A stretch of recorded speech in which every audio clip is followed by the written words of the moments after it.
Sabe aquelas grandes descobertas científicas que a gente acha que surgem do nada? Assim, um momento de pura genialidade? Mas a verdade é que por trás de cada avanço existe um plano, uma verdadeira arquitetura do conhecimento. É justamente sobre isso que a gente vai conversar hoje.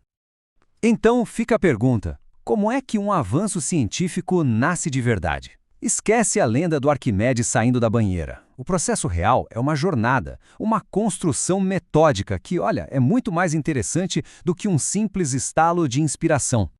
Aquele momento eureka é ótimo para contar história, mas na prática, não é bem assim. A pesquisa científica de verdade não começa com a resposta pronta. Ela começa, na verdade, com um mapa, um plano bem traçado para explorar o que a gente ainda não conhece. E que mapa é esse, afinal? É o que vamos ver agora. Pense nele como se fosse um roteiro universal da ciência. Não importa o campo de estudo. Se é sob estrelas distantes ou células microscópicas, a estrutura básica que garante o rigor e a clareza é sempre a mesma. Então, essa jornada toda se divide basicamente em três grandes fases, três paradas obrigatórias. Primeiro, a gente olha para trás para entender o que já se sabe sobre o assunto. Essa é a revisão da literatura. Depois, a gente olha para frente. O que de novo dá para descobrir? Aí entra a coleta de dados. E por último, um olhar para dentro.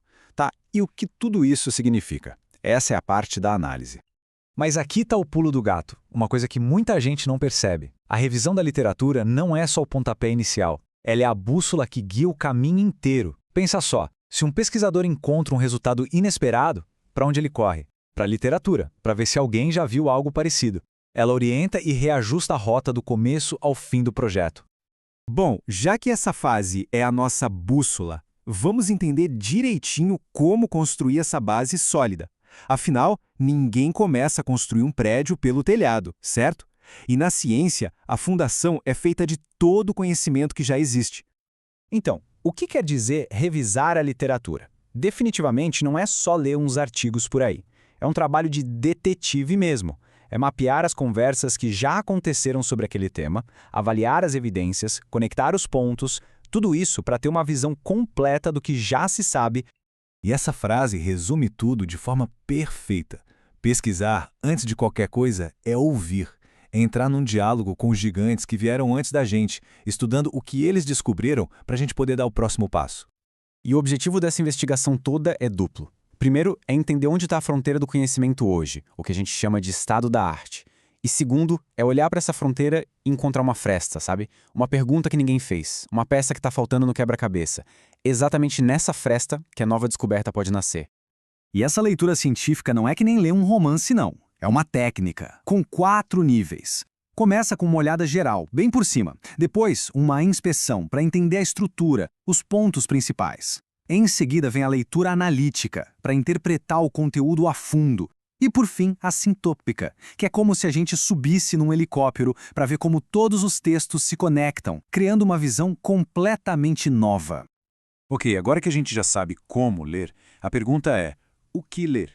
Quais são as fontes, as ferramentas que formam o kit de um pesquisador na hora de construir conhecimento? E esse kit é bem variado, viu? Pense nas teses e nos livros como as grandes enciclopédias, com aquele conhecimento mais profundo, mais detalhado. Já os artigos de revistas e de congressos são tipo as notícias de última hora, trazendo as descobertas mais recentes, as novidades quentes da área. Cada um tem seu papel fundamental. E todas essas fontes se dividem em 2 categorias principais. As primárias são a matéria-prima, a evidência pura, um diário antigo, os dados de um experimento, por exemplo. Já as secundárias são o que outros pesquisadores fizeram com essa matéria-prima, os artigos e livros que analisam e interpretam esses dados. A gente precisa das duas para construir um argumento forte. Certo, já sabemos o que procurar, mas onde? É aqui que a pesquisa científica passou por uma das maiores revoluções da sua história, se não a maior. A diferença é absurda. Pensa bem, algumas décadas atrás, um pesquisador talvez precisasse viajar para outro país para consultar um livro. Hoje, do sofá de casa, a gente tem acesso a um acervo global. A biblioteca do mundo está, literalmente, na ponta dos nossos dedos. E isso acelerou a ciência de um jeito que era inimaginável. Com tanto conhecimento disponível, 2 coisas se tornam absolutamente cruciais: organização e ética. Como é que a gente estrutura tudo isso de um jeito claro? E talvez o mais importante, como damos o devido crédito a quem construiu as bases do nosso trabalho. Para garantir essa clareza, a ciência usa uma estrutura padrão. Tem os elementos pré-textuais, como o título e o resumo, a parte textual, com a introdução, o desenvolvimento e a conclusão, e os pós-textuais, onde ficam as referências. Isso não é só uma formalidade. É o que permite que um cientista na Austrália entenda e consiga verificar o trabalho de outro aqui no Brasil. É a linguagem universal da ciência. E aqui a gente chega no coração da ética científica, as citações. Elas não são só uma regra chata, de jeito nenhum. Elas são o alicerce da confiança. Citar é basicamente dizer, olha, eu não tirei isso do nada. Eu me apoiei no trabalho dessa pessoa para chegar até aqui. É isso que impede a ciência de virar um castelo de cartas e a transforma numa construção sólida e confiável. E de forma bem simples, existem duas maneiras de dar esse crédito. A citação direta é quando se usa exatamente as mesmas palavras de outra pessoa. Já a indireta é quando a gente resume a ideia com as nossas próprias palavras. Nos dois casos, o crédito ao autor original é absolutamente inegociável. E assim, o ciclo se completa. A gente viu que a ciência não é um raio de inspiração que cai do céu, mas sim uma construção, feita em colaboração, tijolo por tijolo, em cima de uma montanha de conhecimento que veio antes. A grande pergunta que fica é, com todo esse acesso e todas essas ferramentas que temos hoje, qual será o próximo tijolo que vamos adicionar a essa construção gigantesca?